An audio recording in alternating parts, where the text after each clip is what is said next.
Welcome to Learn Short and Typing with Vikas sir. Progressive magazine exercise number 23. 840 words at the rate 100 word per minute continuously dictation. So be ready, start. Sir, unfortunately the monsoons have till now been good in almost all parts of the country. As a result of this, hydroelectric generation has improved considerably, and this, coupled with higher thermal generation, has led to the improvement in the power availability in the country. A number of states which last year had sizable power cuts have removed them completely, and amongst these are, for examples, states like Punjab and Haryana. And many members here from Punjab and Haryana will remember what a difficult time industries in both these states as well as agriculture had last year. In both these states this year there are no power cuts.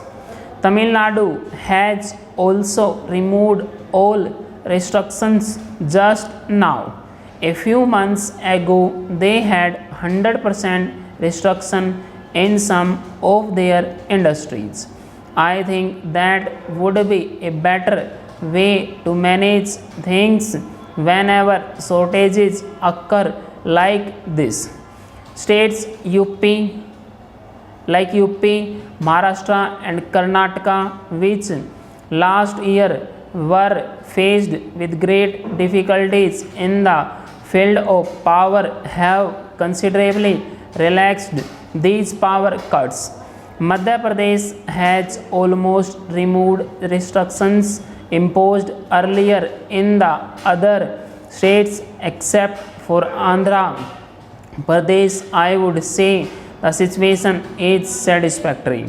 During the current year, we propose to add another new capacity, and in addition to that, we shall continue with our efforts to get more generation from the same installed capacity. We have fixed generation targets for each individual station.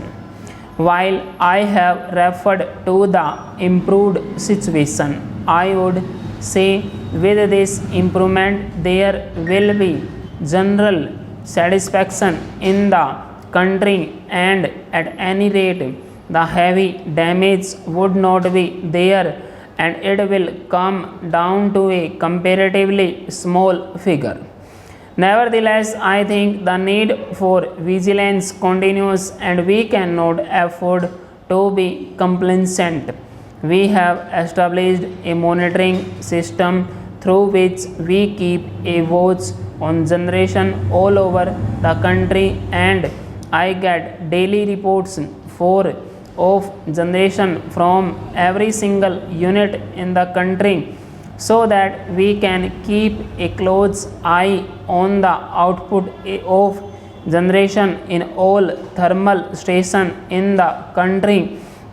And we have asked the state governments to set up similar monitoring units so that action can be taken as and when difficulties arise, instead of waiting for a long time to set matters right, because that does not really help us at all.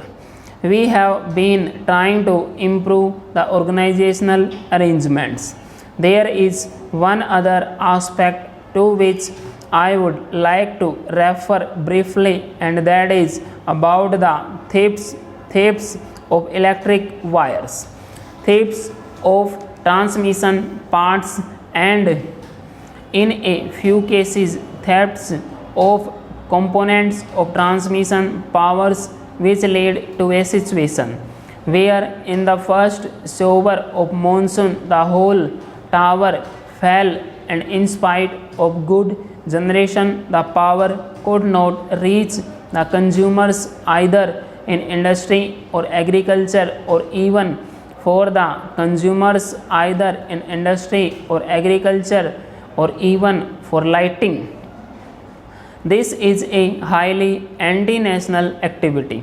While the concerned administration has come down hard on these elements, whether it is staff, whether it is those who sell these things, whether it is those who buy them, whether it is those who finance them, etc. Today, the whole government machinery has come down hard on these elements, and along with that, I would request the members in those areas these malpractices have grown to help in getting the public cooperation also to tackle this problem so that quick information can be given.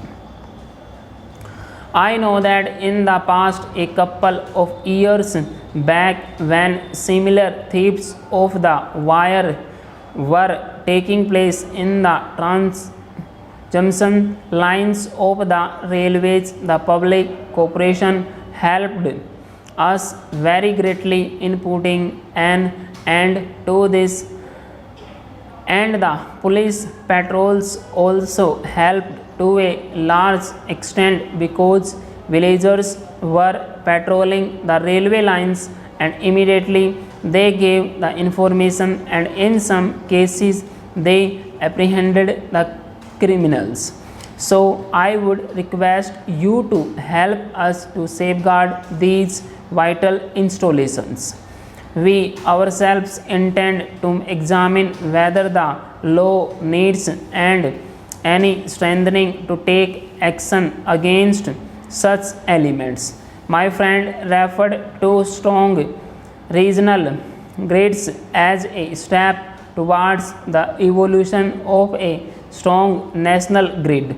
Even today, the electricity can. This is because of technological advance all over travel over long distances, but some of the links are very weak. Therefore, we are developing the refined grids first, and I must say that in the southern region this strengthening of the grid has been done very well, and today in the southern region states trade in power very readily goes because the network is there. Still, there is a gap even in the southern region which we are trying to fill, but it is essential to have strong regional grids and strong national grids to make optimum and full utilization of the power generated. Now, sir, my friend referred to line losses, and I agree with him that with the growth in generation, it is necessary to reduce these losses and to improve transmission. This is one of the important factors that has to be kept in mind. Full stop.